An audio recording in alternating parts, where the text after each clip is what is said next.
say the point is, it's very sad the way our state, the way our country is functioning. And Bharatiya Janata Party representatives have the audacity to talk the language of the criminals. It is very sad. This party came on the manifesto of protecting the right and integrity of women. And when such incidents are occurring, they are supporting criminals. It's a shame for this country today and for this state. And I think what do you expect from such a party? When Mr. Shetty is talking such a language, few days ago, we saw the Chief Minister of Maharashtra's wife in a skimpy dress, and then I want to know. Mr. Zakaria, you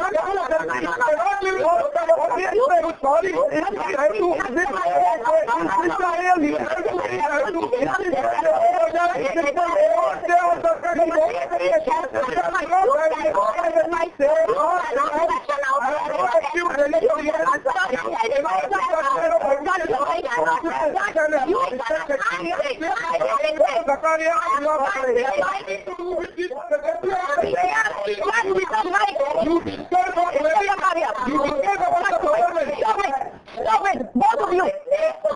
Both of you, stop it! Please stop it! Pallavi, stop it! Stop it! Stop it! I said stop it! Pallavi, stop it! I am responding. Please stop it. Mr. Zakaria. No, the point I'm trying to make is, Mr. Zakaria. even the Shetty is talking the language of criminals. What do we expect? Is this the culture of Maharashtra? Is this the culture of India? I want you both to stop. I want you both to stop. In this state.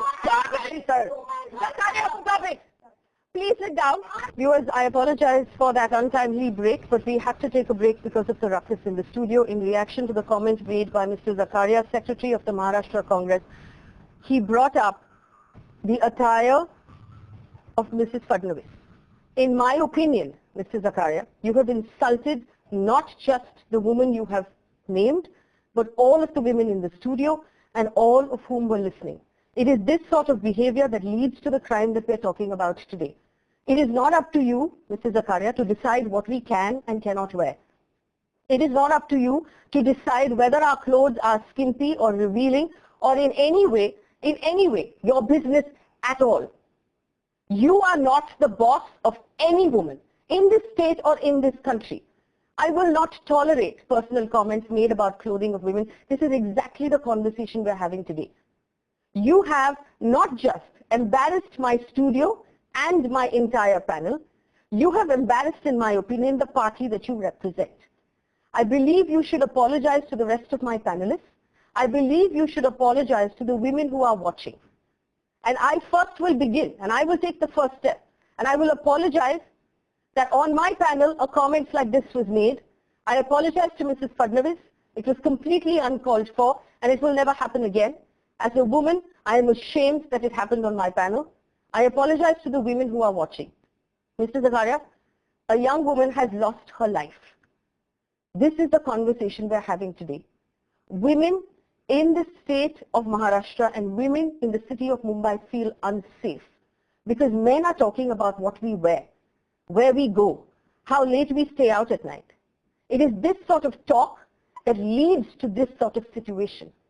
You made it worse. You made it personal. You brought politics into the lives of the women of this city.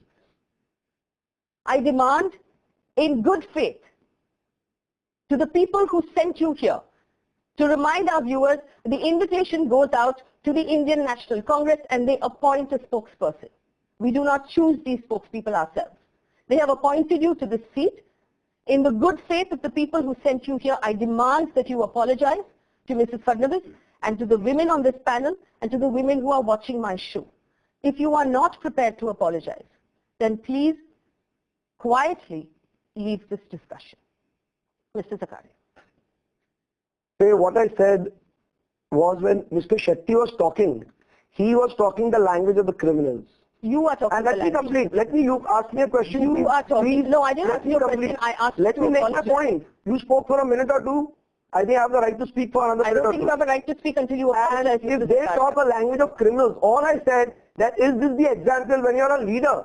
when you're representing a state, when you're chief minister of a state, you are a public person. Who are you to decide? People have the right to question. No, is this, you do not have the right to question a woman's personal life. It's not question of personal. When you're in public domain, you are representing the entire state. You are an embarrassment to the men of this country. She rightly said. You are an embarrassment to the men of this country. Government of the You are an embarrassment to the men of this country. State. You are an embarrassment to the men of this country. We have all the right. You I are have not an hurt anybody's sentiments. I have not hurt anybody's feelings.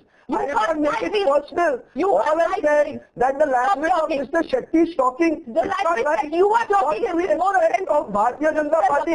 When their representatives are talking such a language, and is this the way our state first lady represents our state? Will you please all I'm saying is this is not the way. No, this is not the way. What you are doing is not the way. And if you are hurting your feelings, I don't understand what hurting your feelings. What I'm saying to you. But Can you not hear what I'm saying? what I said was wrong? Yes. What I said was untrue? Yes. I don't think so. It is untrue. It is absolutely in public domain. Everybody knows.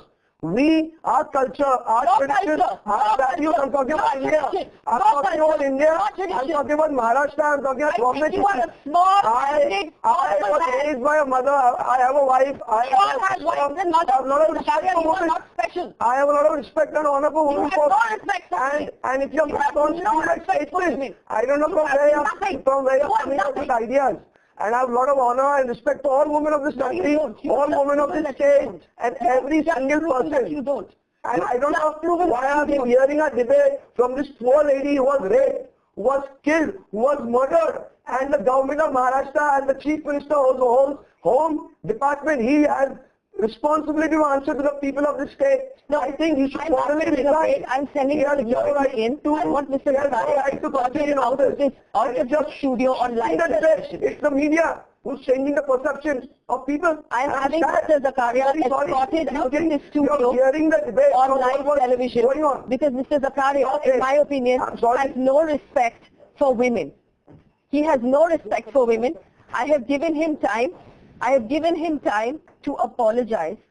He has not apologized. Mr. Zakaria, the security will now escort you out of... Please, Michael Ardiche, is this the way? I'm saddened. I'm sure you're saddened. And this is not the way we... Please, Mr. Zakaria, remove in a parliamentary country, in a democratic country, if you are stopping voices from being spoken, if you ask for an opinion and you don't let us talk, this is high-handedness. You should not have called on the debate. I should not have called on. If you called don't have the capacity, if you don't have the audacity to listen to your viewers. I should not have called you on this debate. I apologize to my viewers. Yeah, you could apologize. I apologize to my viewers. I want to point out to our viewers, as Mr. Zakaria has escorted out of this studio, that it is this sort of talk that we are talking about today. I think it's deeply, deeply saddening that anyone will point out the manner in which women dress. That anyone will make it personal to a woman that it is not our culture to dress in a certain manner. You are not the boss of me. You cannot decide what I can and cannot wear. You cannot decide whether my clothes are skimpy or not. It's this kind of talk. It's this kind of talk that has brought us to where we are today. I don't know how to explain it. And to pull up the chief minister's wife to make a political point is the worst kind of politics. The worst kind of politics.